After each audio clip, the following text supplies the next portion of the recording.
Have you ever tried positive self-talk and some affirmations only to be disappointed because nothing in your life changes? Or maybe you've taken your overstressed, over-anxious, overthinking mind to the couch, covered up under a blanket, ate some ice cream, drank some alcohol, and watched some trash TV only to wake up the next day and feel worse. Well, I have some big news for you. Today we're going to go over how to rewire and reprogram our thoughts and our minds so we can truly have transformation in our life to create the life that we wanted to have or be the best version of ourselves.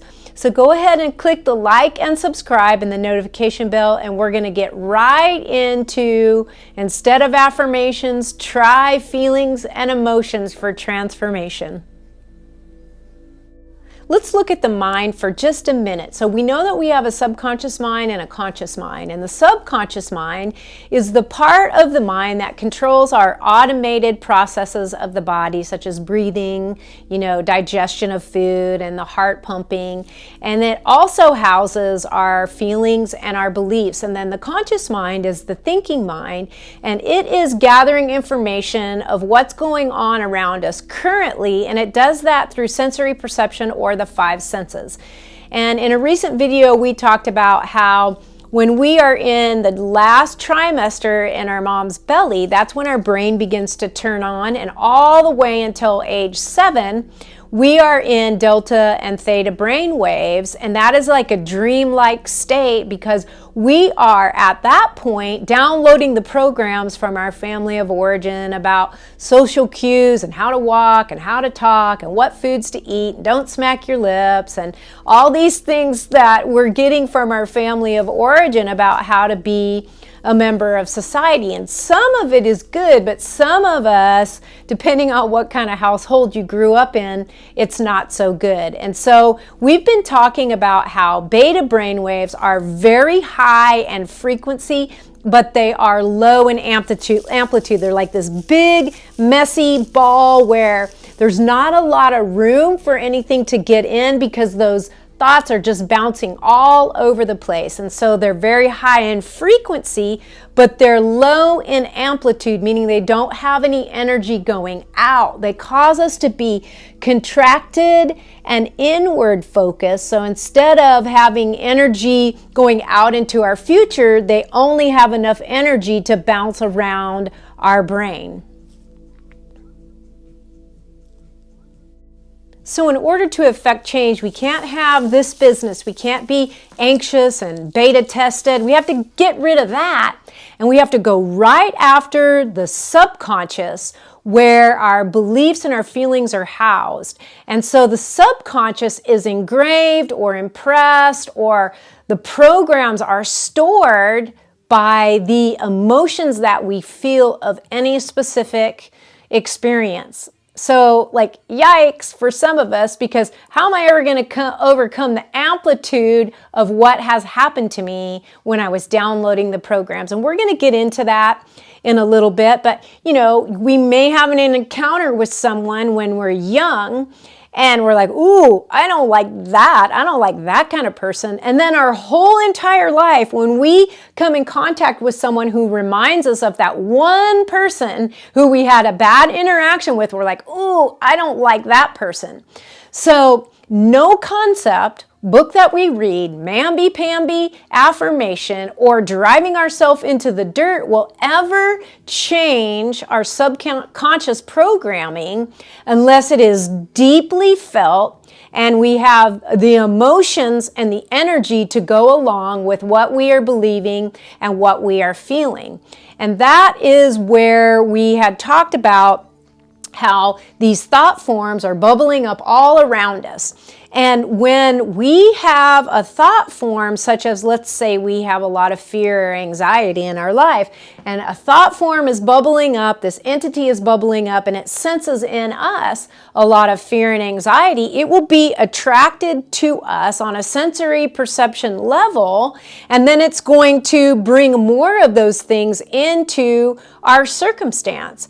And so that works on the good and it works on the bad. That's why if you've had a lot of trauma, you just continue to rewrite trauma in your life because you're resonating, or you have a program engraved on your subconscious that thinks about trauma. That's why they say when you pour water out on the ground, it seeks its own level. We're attracted to those programs. And so in order to counteract that engraving on our subconscious, or to rewrite the programs that we have downloaded, we have to have an event or an emotion that's greater than the one that wrote the program in the first place. And you know, when I first heard this, I'm like, shoot, I'm gonna have to be screaming at the top of my lungs to rewrite some of these stupid programs that I downloaded when I was young. But that's really not true, because if we can change our emotion, we can change what manifests in our life. If we can change our ideals, we can change our emotions of our future. It is really good news. It's not about suppressing or faking emotion or denying it. Because, you know, we can't do these things when we are triggered and the top of our head is blowing off, or we're, you know, in a raging, anxious state, because of that is how we have done it our whole life. That's not the time to practice it. We have to begin to develop the skills and practice using emotions actively. So instead of our emotions controlling us, we can begin to control our emotions, but we don't want to do it in a triggered state. We have to actively do it to change and have transformation. Because our conscious mind is, you know, receiving the perceptions based on what we believe is true. And these programs become hardwired in our central nervous system. Remember, we said our central nervous system is our brain and our spinal cord and then our nerves. And we get these, you know, events that happen, and then we get these hardwired programs that we have to literally go after. And the way that we do it is through practicing the emotions that we want in our future. And that's why we don't believe everything that we think. Because, you know, if have been anxious our whole life, then, you know, our perception is to look at things that could cause us more anxiousness, and then we end up attracting more anxiety to us. And we literally have two people speaking in our mind at all times. One that says, you shouldn't have done that. And then the other one says, well, I tried, but I failed. Well, I can't believe you did that. Well, quit being so mean. It's still you thinking these thoughts in your mind. And so we have to begin to look at things differently and practice the emotions that we want in our future, so we can reprogram what is engraved on our subconscious. And so I want to give you maybe this perspective on the subconscious. It really is like a womb that incubates our future. And remember how we said in quantum physics in the 1927, they said that our mind, our thoughts, is the matrix that forms the energy in which we manifest our life. And this is a great example of, you know, you can't be mad at your car that you're driving because it took you to the wrong destination, because you're the one driving the car.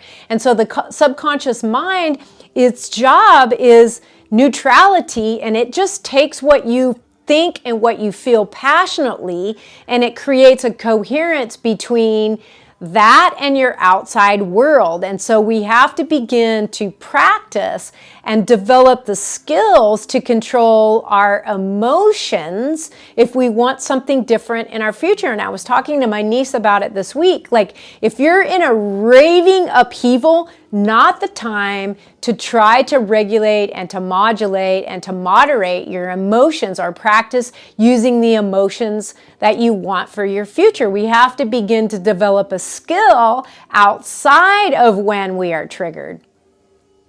What to do? How are we going to go after those programs that aren't serving us, that are, downloaded into our subconscious. How can we wrangle those things to the ground? Well, there are some tools, and this is my favorite part because I love things that I can incorporate easily into my life but breed big results. And so the first one we're going to talk about is sleep. We sleep some 30% of our day, depending on how many hours you get and if you're a napper like I am. But we said that there are some ancient texts and teachings that say that the divine sings over us in the night season or vibrates over us in the night season.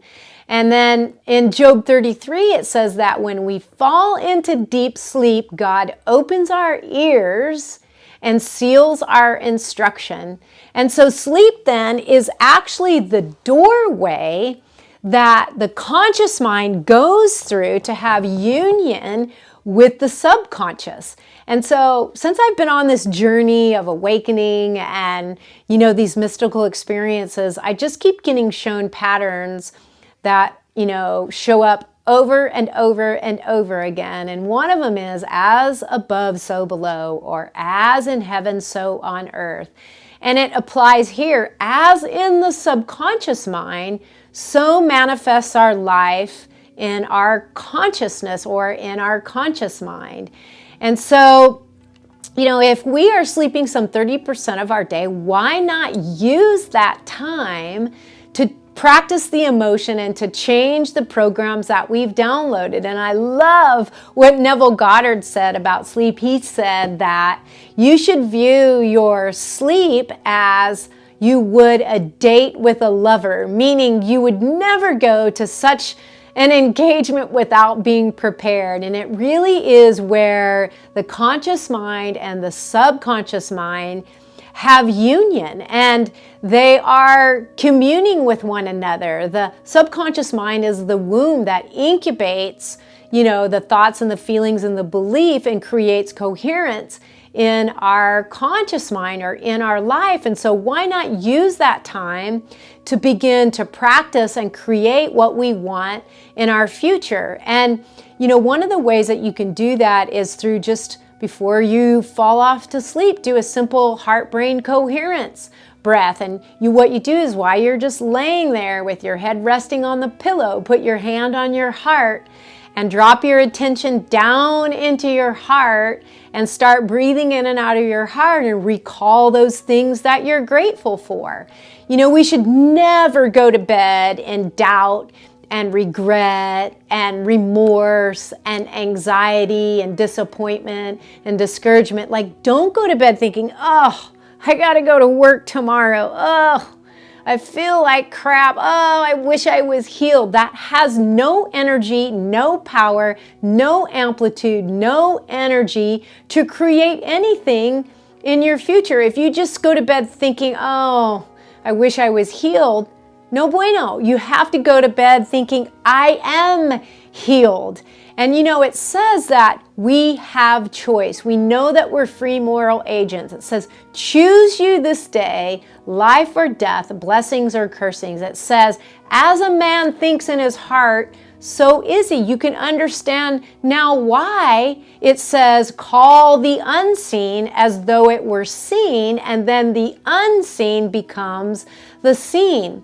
And so if you have a failure in this area, it is because you haven't had the amplitude, the feelings, the emotions to convince yourself of what you want in your future. And a lot of it has to do with us being habituated. Did you know that most people stay around 13 foods their entire life?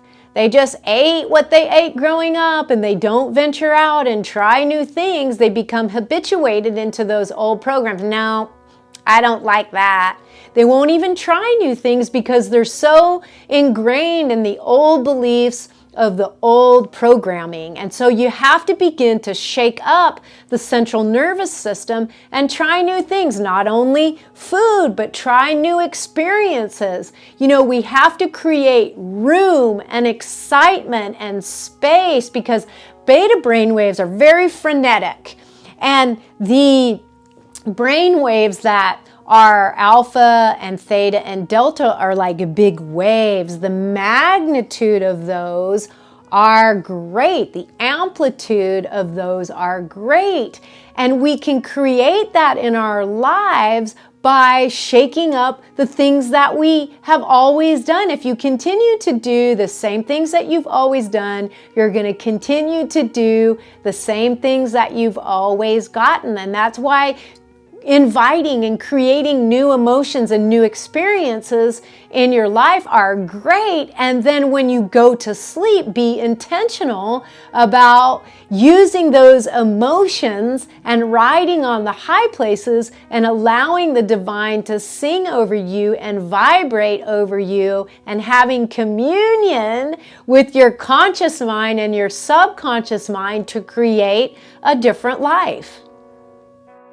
That being said, we should never entertain regret. And, when we ruminate on things that have happened where we may have missed the mark, all we're doing is drumming up those same traumatic feelings of when it happened. And that's why I believe it says that let the dead bury the dead, because in that moment, we are restored and we are whole once we deal with it. So quit going back to visit it. That is not a great thing to do, and it's not going to serve you well when you're trying to create something new in your future. But when we do breath work and meditate, and for me, they're pretty much one and the same. I use them both in the same way, which is to knock myself out of beta and to create a different brain wave state, such as alpha and theta and delta. Our brain is more relaxed, and with a relaxed brain wave, then we can get a stranglehold on those subconscious programs and those traumatic events and those traumatic emotions that we keep visiting over and over and over again.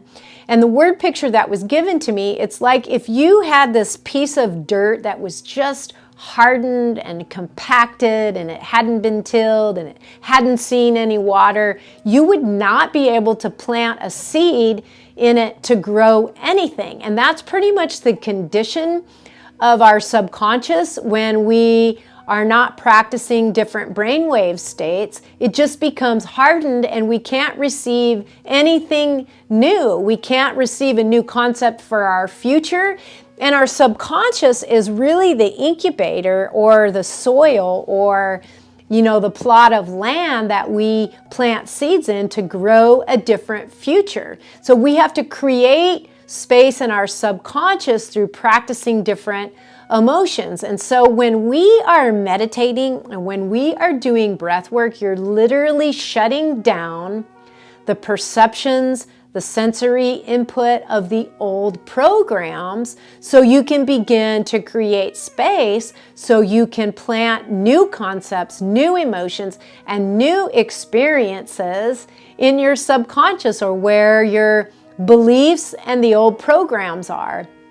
And as long as we're running those default mode network programs, we can only figure out solutions that our crafty, cunning mind can come up with. And you are never able to access wisdom from above. And that is one of the things that's been so cool for me, is I have been able to access information through these mystical experiences that are so far above my pay grade and my intellect about science and spiritual teachings. And it doesn't come from anything that I have learned in a book, but it comes from wisdom. It says that if we lack wisdom, we can ask and it is given liberally and it's not withheld from us. But we can't get there when we're only running the old programs of our past or the hardened states of our subconscious. No mamby-pamby affirmation or, no driving ourselves into the dirt about things that we want and we wish and we hope. We have to create a different brainwave state. And when we're doing breathwork and we're doing meditation, view it as you are accessing your subconscious mind so you can entertain and introduce new concepts and get wisdom from above. You know, those kind of brain states have more magnitude or more amplitude. So if you think about beta brain waves, they're very sharp and angular and frenetic, but the more relaxed brainwave states have bigger waves that we can ride on, and then we can access that information. It can be dropped down into our heart, and then we can actually begin to incubate those ideas that are given to us from above, the wisdom from above. And what's been really interesting for me is it's been made very clear to me through some of these interactions is to not get hung up on how are these changes going to be made in my future, but how it feels. And so when I've had these concepts and I've had these ideas and I've had this information drop down into my mind and then into my heart, it's never how it's going to be done, but it's always about how it feels. And which makes perfect sense in light of how our subconscious works. And so don't get in the weeds about how it's going to be done, but really focus on how it's going to feel. And that's why, you know, unhabituating yourself and, you know, just come up with 5 things that you can do that make you happy and make you smile. I recently did this big deep dive about laughing, and when we laugh, it literally changes not only our brain states, but it has a chemical reaction in the body. So do some things, not only with the breath work and meditation, but that change your brain wave states and allow those pictures of how it feels to be dropped down into your mind and into your heart.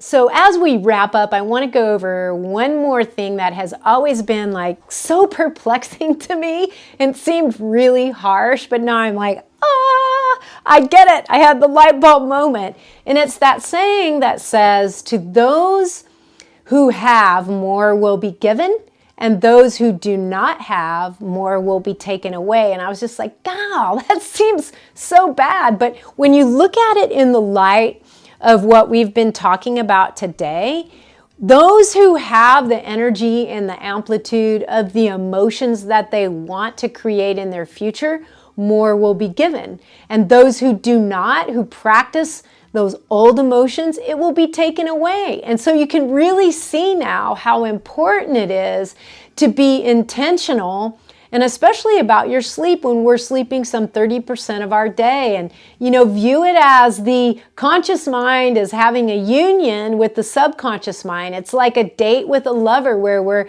incubating and we're planting seeds and practicing the emotions of our future. And then, yes, it is about breath work and meditation, but maybe view it as you're literally shutting down the default mode network or the default button of those old programs that you downloaded when you were a little. You're shutting off the communication to those, and you are creating a fertile garden or ground to plant new concept, new ideas, new emotions, and new experiences in your subconscious mind, which is amazing. You're creating the same brain state that you do when you're sleeping so you can practice the emotions of your future. And then, you know, probably third, I would say you have to begin to observe your thoughts. And the best way to do that is to slow your brainwave states down. You know, practice not thinking. You know, stop, drop, and roll has been very valuable for me, of what I talked about in other videos of my mystical experience, because you have to take account sometimes throughout your day, because we can just get lost in the thoughts and the monotony of our work day or our home life or our TV shows or the same things that we eat, or, you know, the mundaneness of our life. We can get caught up in that matrix, and before we know it, we haven't spent any time practicing the emotions of our future. And so we have to really set aside and be intentional about practicing those new emotions. And a really great way to do that is to invite and practice new experiences in our life, because if we do the same things that we've always done, we're going to continue to get the same things that we've always gotten.